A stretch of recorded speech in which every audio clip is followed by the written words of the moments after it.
कुनै पनि देशको समृद्धि र विकासका लागि त्यस देशका दक्ष एवं योग्य कर्मचारीहरूको महत्त्वपूर्ण भूमिका रहन्छ। त्यसैको व्यावहारिक प्रयोग गर्न प्रायजसो मुलुकहरूमा कर्मचारी छनौटका लागि निष्पक्षता र स्वच्छता अपनाउने गरेको पाइन्छ। नेपालमा संघीय निजामती तथा अन्य सरकारी सेवामा उपयुक्त कर्मचारी छनौट गरी सिफारिस गर्न संवैधानिक निकायको व्यवस्था गरिएको छ। योग्यता, निष्पक्षता र स्वच्छता मूल ध्येयमा सञ्चालित यस निकायको नाम हो लोक सेवा आयोग।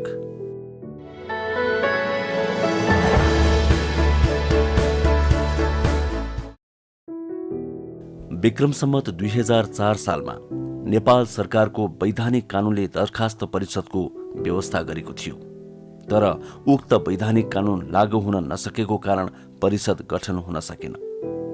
विक्रम सम्वत 2007 सालमा जारी भएको नेपालको अन्तरिम शासन विधानमा नेपाल पब्लिक सर्भिस कमिसनको व्यवस्था गरियो, जुन नामबाट विक्रम सम्वत 2008 साल असार 1 गते यसको स्थापना भयो। त्यसपछिका 2015, 2019, 2047, 2063 र 2072 सालमा जारी भएका संविधानहरूले आयोगको काम, कर्तव्य र अधिकारलाई स्थान दिँदै आएका छन्। नेपालको वर्तमान संविधानले निजामती सेवाको पदमा नियुक्तिका लागि उपयुक्त उम्मेद्वार छनौट गर्न परीक्षा सञ्चालन गर्नु लोकसेवा आयोगको कर्तव्य तोकेको छ। नेपाल सरकारबाट निवृत्ति भरण पाउने पदमा लोकसेवा आयोगको परामर्श बिना स्थायी नियुक्ति गरिने छैन भनी संविधानमा नै व्यवस्था गरी सरकारी कर्मचारी नियुक्तिको सिफारिसको पूर्ण जिम्मेवारी लोकसेवा आयोगलाई दिएको छ। निजामती सेवा बाहेक नेपाली सेना, नेपाल प्रहरी, सशस्त्र प्रहरी बल नेपाल, अन्य संघीय सरकारी सेवा तथा संगठित संस्थाको पद पूर्तिका लागि लिइने लिखित परीक्षा लोकसेवा आयोगले सञ्चालन गर्नेछ भन्ने व्यवस्था समेत संविधानमा उल्लेख गरिएको छ। नेपालको संविधानले लोकसेवा आयोगलाई संघीय निजामती सेवाको शर्त सम्बन्धी कानूनको विषयमा संघीय निजामती सेवा वा पदमा नियुक्ति, बढुवा र विभागीय कारबाही गर्दा अपनाउनु पर्ने सिद्धान्तको विषय लगायत संविधानले निर्दिष्ट गरेका अन्य विषयमा अनिवार्य परामर्श लिनुपर्ने समेत व्यवस्था गरेको छ।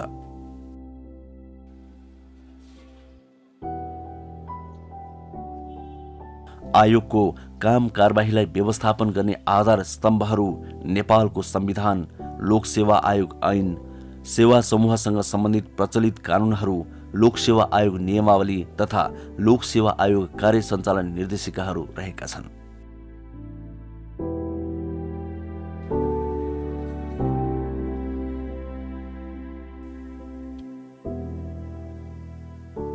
सरकारी सेवामा सबै नागरिकहरूको पहुँच पुगोस् भन्ने हेतुले आयोगले केन्द्रीय कार्यालय लगायत इलाम, धनकुटा, खोटाङ, जलेश्वर, हेटौडा, काठमाडौँ, पोखरा, बागलुङ, बुटवल, दाङ, सुर्खेत, जुम्ला, दिपायल र महेन्द्रनगर कार्यालयहरूबाट सेवा प्रदान गर्दै आएको छ। साथै केन्द्रीय कार्यालय तथा काठमाडौँ कार्यालयका दरखास्त व्यवस्थापन गर्न केन्द्रीय कार्यालय मातहत दरखास्त व्यवस्थापन केन्द्र स्थापना गरिएको छ। यसका अलावा लाहन, वीरगञ्ज, डोल्पा र हुम्लामा उपकेन्द्र तोकी परीक्षा सञ्चालन गरिँदै आएको छ।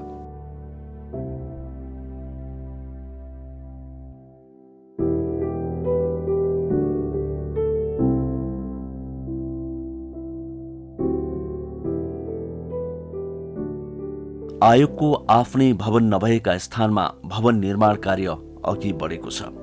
आयोगको अनामनगर स्थित कार्यालयबाट केन्द्रीय कार्यालयको कार्य सम्पादन भइरहेको छ भने साबिकमा रहेको कमल पोखरीको पुरानो भवन रहेको स्थानमा अत्याधुनिक भवन निर्माण हुँदैछ।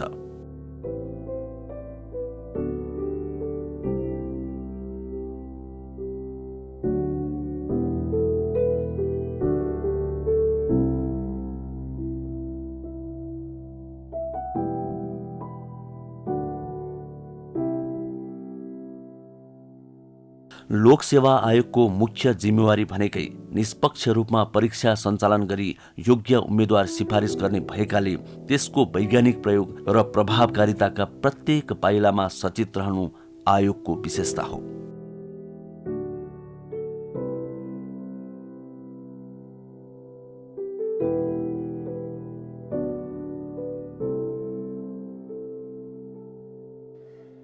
आयोगले आफ्ना काम कारबाहीलाई पारदर्शी गर्ने क्रममा प्रत्येक आर्थिक वर्षको सुरुमै वार्षिक कार्यतालिका प्रकाशन गर्ने गर्छ।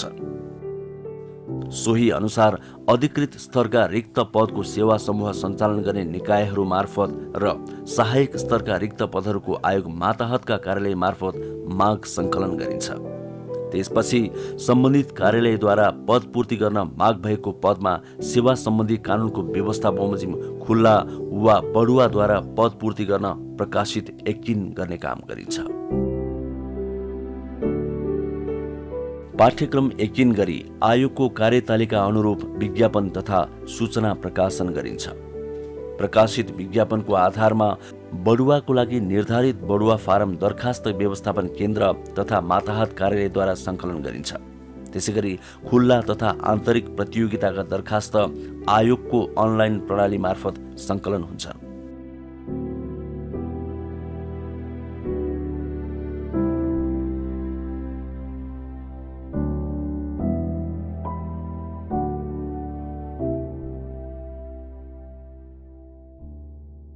त्यसपछि रुजु लगायतका काम सम्पन्न गर्दै परीक्षा सञ्चालनको व्यवस्थापन गरिन्छ। खुला प्रतियोगिताका लागि पेश गरेका शैक्षिक योग्यतामा दुविधा भएमा विज्ञ सहितको सहभागितामा शैक्षिक योग्यता निर्धारण गरिन्छ।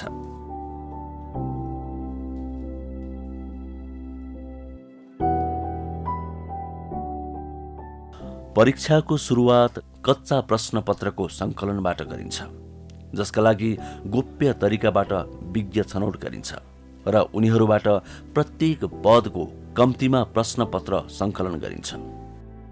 त्यसपछि ती प्रश्नपत्रलाई अन्य विज्ञ मार्फत परिमार्जन गरी प्रश्नपत्र तयार गरिन्छ। यसरी परिमार्जन भएका प्रश्नपत्रहरूको सेटमध्ये परीक्षामा प्रयोग हुने सेट आयोगले तोकेपछि तोकिएका कर्मचारी मार्फत परीक्षा सुरु हुने समयमा परीक्षा केन्द्रमा पुर्याउन भ्याइने गरी छपाईको कार्य सम्पन्न गरिन्छ। छपाई कार्यमा संलग्न कर्मचारीहरू सो पदको परीक्षा सुरु भएको 30 मिनेटपछि मात्र बाहिर जान पाउने व्यवस्था रहेको छ। परीक्षाको लागि जनशक्ति खटन पटनमा पनि आयोगले विशेष ध्यान दिँदै आएको छ, जसमा सुपरिवेक्षक, केन्द्राध्यक्ष, उपकेन्द्राध्यक्ष, सहायक केन्द्राध्यक्ष, समन्वयकर्ता, निरीक्षक, सहयोगी तथा सुरक्षाकर्मी खटाई परीक्षा सम्पन्न गरिन्छ। परीक्षाको समयमा आयोगका पदाधिकारी तथा विभिन्न निकायबाट परीक्षाको सुपरिवेक्षण समेत गराइन्छ। परीक्षामा अनियमितता गर्ने उम्मेद्वारलाई कानून बमोजिम कारबाही गरिँदै आएको छ। शान्त र उपयुक्त वातावरणमा परीक्षा सञ्चालन गरिसकेपछि उत्तर पुस्तिका सङ्कलन गरी लाहाछाप लगाई सिलबन्दी गरिन्छ।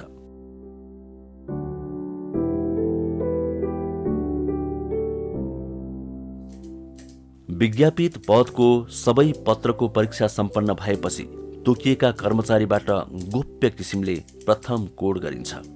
यसरी कोड नम्बर राखिसकेपछि उत्तर पुस्तिकामा उम्मेद्वारले भरेको वैयक्तिक विवरण खण्ड अलग गरी कोड फारम समेत तयार गरिन्छ।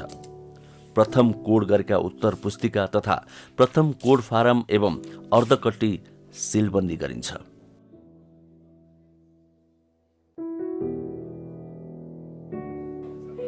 उत्तर पुस्तिकालाई दोस्रो कोड गर्न तोकिएको अर्कै शाखामा र कोड फारम एवं अर्धकट्टी तोकिएको पदाधिकारीको जिम्मामा राखिन्छ। त्यसपछि कोडिङलाई थप गोप्य र प्रभावकारी बनाउन अघिल्लो कोडिङमा संलग्न नभएका तोकिएका कर्मचारीद्वारा दोस्रो कोडिङ गरिन्छ।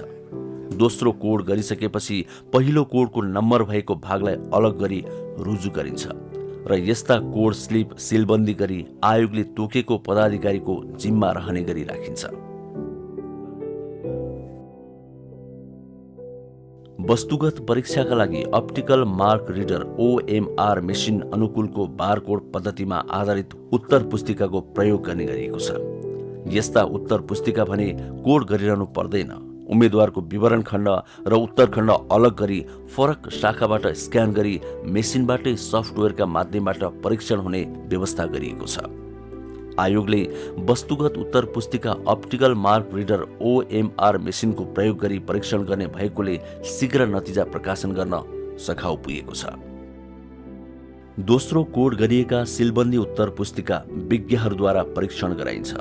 राजपत्राङ्कित पदका उत्तर पुस्तिका आयोगकै कार्यालयमा परीक्षण गराइन्छ भने राजपत्र अनङ्कित पदका दोस्रो कोड गरिएका उत्तर पुस्तिका लिखित परीक्षा भएका कार्यालय बाहेक केन्द्रीय कार्यालयले तोकेका राजपत्राङ्कित प्रथम श्रेणी कार्यालय प्रमुख रहने कार्यालयहरूबाट विज्ञहरूको प्रयोग गरी परीक्षण गराइन्छ। यसरी परीक्षण गर्दा विज्ञले कोड नम्बरका आधारमा परीक्षण गर्दछन् र सोही आधारमा मार्कसिट तयार गर्दछन्। राजपत्राङ्कित प्रथम र द्वितीय श्रेणीका विज्ञापनका उत्तर पुस्तिका 2 जना विज्ञद्वारा अलग अलग परीक्षण गराउने व्यवस्था गरिएको छ। परीक्षण गरिएका उत्तर पुस्तिकाको जाँच भए नभएको, नम्बर गणनामा गल्ती भए नभएको आदि हेर्न तोकिएका कर्मचारीले रुजु गर्छन्। त्यसपछि कोड नम्बरका आधारमा नतिजा प्रकाशन गर्न टेबुलेसन तयार पारिन्छ। कोड नम्बरका आधारमा नै माग संख्या बमोजिम नतिजा तयारी र स्वीकृति गरिन्छ। कोड नम्बरका आधारमा स्वीकृत भएको नतिजालाई यसअघि समावेश नभएका छुट्टै शाखाका कर्मचारीले डिकोड गरी अन्तर्वार्ताको मिति र अन्य परीक्षाका कार्यक्रम समावेश गरी उम्मेद्वारको नामबाट नतिजा प्रकाशन गरिन्छ। यसमा बुझ्नुपर्ने महत्त्वपूर्ण कुरा के पनि हो भने यी प्रत्येक तह अर्थात् प्रक्रियामा एकमा रहेको व्यक्ति अर्कोमा रहँदैनन्। अङ्कको कार्य गर्ने कर्मचारी डिकोडमा संलग्न हुँदैनन्। डिकोडमा संलग्न हुने कर्मचारीले अङ्क हेर्न पाउँदैनन्। प्राप्ताङ्क तालिका र डिकोड फारम अलग अलग शाखा वा कर्मचारीले अलग अलग सिलबन्दी गरिराख्छन्। यी सिलबन्दी खाम अन्तिम सिफारिस वा नतिजा तयार गर्दा मात्र मुचुल्का गरी खोलिन्छ र ओएमआर मेसिनको समेत प्रयोग गरी नतिजा तयार गरिन्छ। यसरी आयोगले गोपनीयता र निष्पक्षता कायम गर्न सफल रहिआएको छ।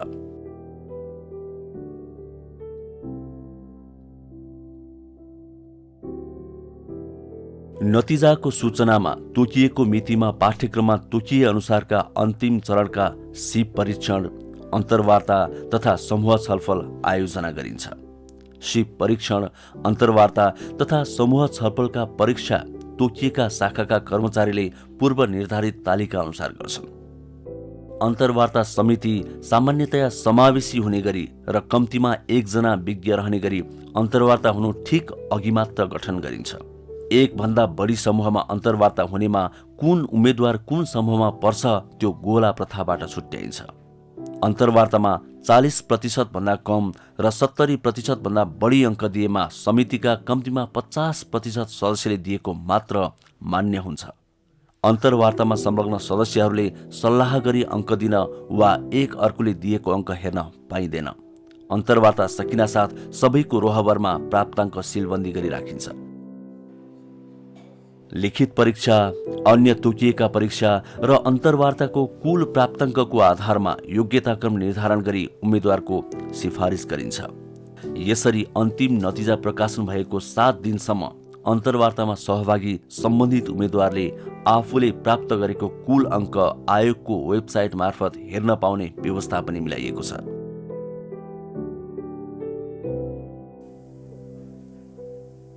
यसरी निष्पक्ष तवरले परीक्षा सञ्चालन गर्ने लोक सेवा आयोगले यसका अतिरिक्त अन्य कार्य पनि सम्पादन गर्दछ। बढुवा उजुरी सुन्ने तथा संविधानले तोकेका विषयमा परामर्श दिने कार्य समेत लोक सेवा आयोगले सम्पादन गर्दै आएको छ।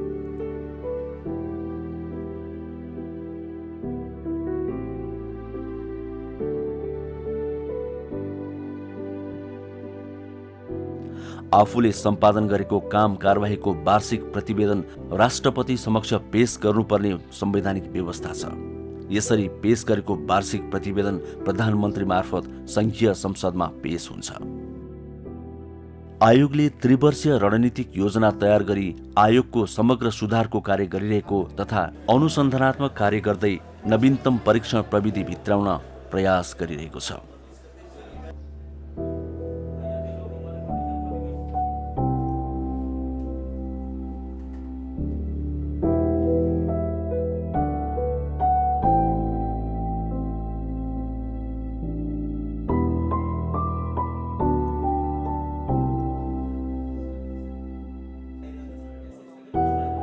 राजपत्राङ्कित प्रथम श्रेणीमा मामला अध्ययन र राजपत्राङ्कित द्वितीय श्रेणीमा इन बास्केट एक्सरसाइज यसका उदाहरण हुन्।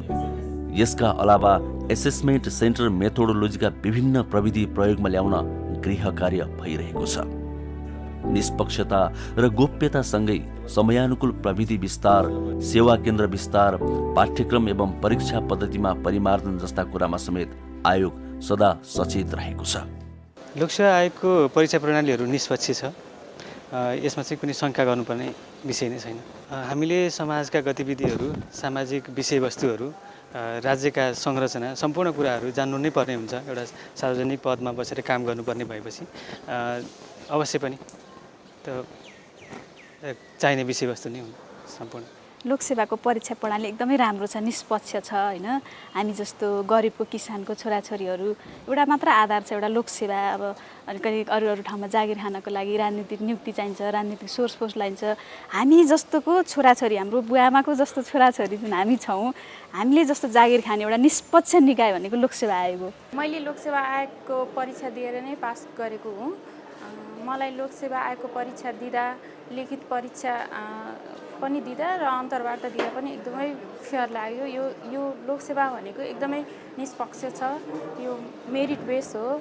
यसमा कुनै किसिमको दायाँ बायाँ भन्ने कुरा छैन होइन। यसमा फेयर मान्छे नै आउने हो। कुनै पनि नाता गोताले पाउने भन्ने कहीँ कतै पनि देखिँदैन। लोकसेवा आयोगको परीक्षा प्रणाली आफ्नै सिस्टममा छ, पद्धतिमा छ। त्यसैले एकदम निष्पक्ष छ यो। यसमा राजनीतिक हस्तक्षेप पनि छैन, कसैको करकापमा गरिने पनि हुँदैन। परीक्षा एकदम निष्पक्ष छ। मेहनत गर्ने मान्छेले अवश्य पास हुन्छ, मेहनत गर्नुपर्छ। त्यसैले म पनि पास गरिरै आएको छु, लोकसेवा परीक्षा पास गरिरै आएको छु। त्यसैले मेहनत गर्नुपर्छ। यसरी लोकसेवा आयोगले आफ्नो संवैधानिक तथा कानुनी दायित्व निर्वाह गरिरहेको छ। त्यसैले त विश्वासको प्रतीकको रूपमा आजसम्म पनि स्थापित छ।